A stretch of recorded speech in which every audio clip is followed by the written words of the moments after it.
Owning a Harley wasn't just about the machine, it was about freedom. The chrome beast was my pride, parked neatly under the carport with the cover on, polished every Saturday like it was a shrine. Out here in the suburbs, it stood out among the SUVs and minivans, and I knew some folks didn't like it. Still, it was mine, paid for with years of overtime and sweat. The trouble started with Karen, our HOA treasurer.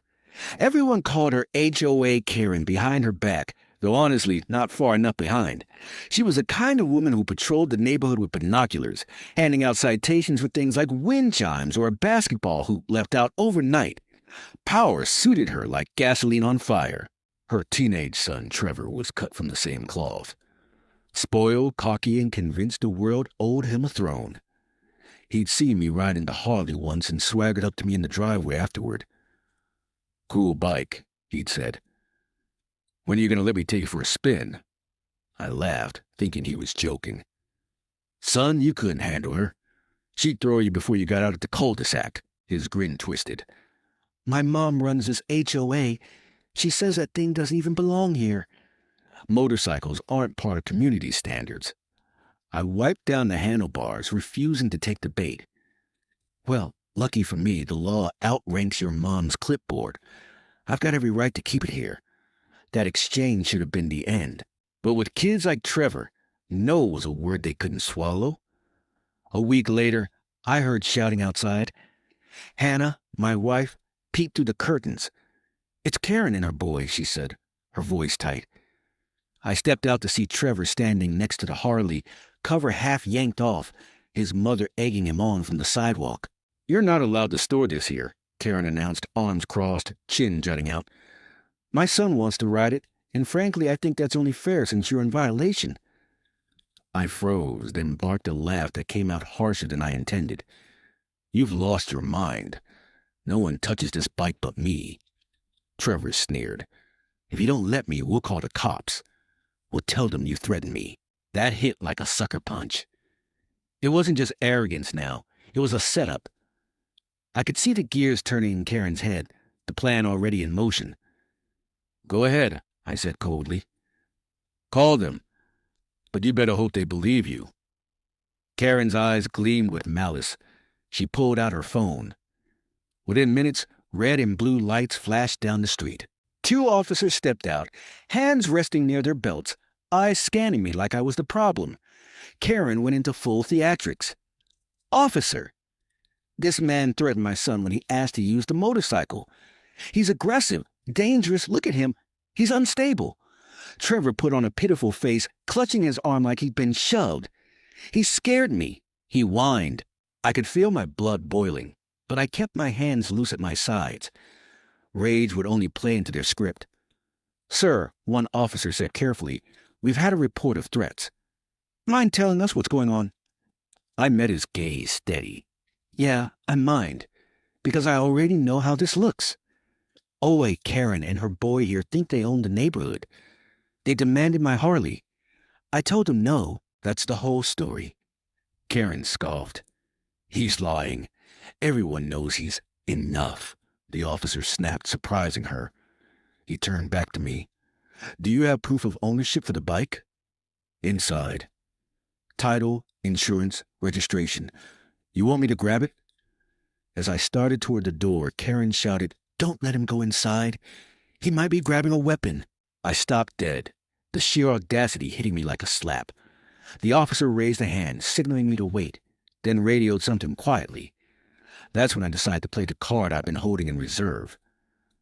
I pulled my phone from my pocket and dialed a number I knew by heart. It rang once before a calm, authoritative voice answered.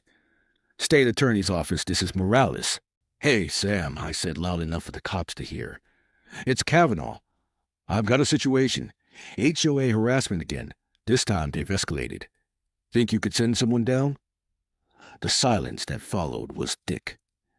Karen's smugness faltered, replaced by confusion. The officers exchanged glances. They knew the name Morales. Everyone in this county did. "Stay where you are," Morales said firmly. "I'll be there in 20. I hung up and looked at the cops. "You might want to stick around. Things are about to get clarified real quick." Karen's face drained of color. She stammered, You know the state attorney? I leaned against the porch rail, arms crossed, and smiled coldly. Better than you know the rule book you've been twisting. For the first time since I'd moved into Willow Bend, Karen didn't have a single word left in her arsenal. Trevor shuffled his feet, suddenly less cocky, staring at the ground. And as the patrol car idled under the weight of silence, I knew this battle was far from over, but I also knew I had just shifted the entire war. The 20 minutes waiting for Morales felt like hours. The two officers kept their distance, clearly unsure whether to treat me as a suspect or a witness. Karen tried whispering furiously into her phone, no doubt calling other board members or anyone who might back her up.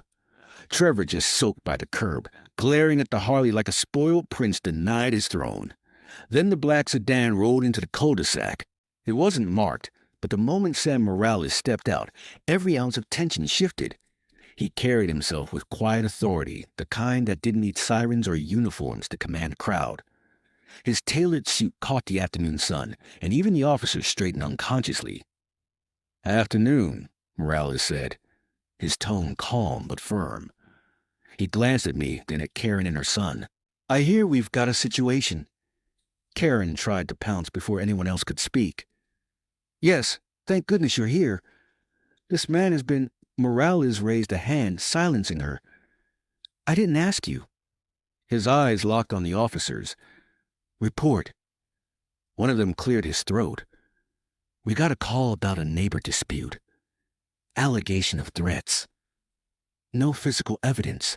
The complainant," he gestured toward Karen, "claims a gentleman here was aggressive when her son asked about the motorcycle." Morales turned to me.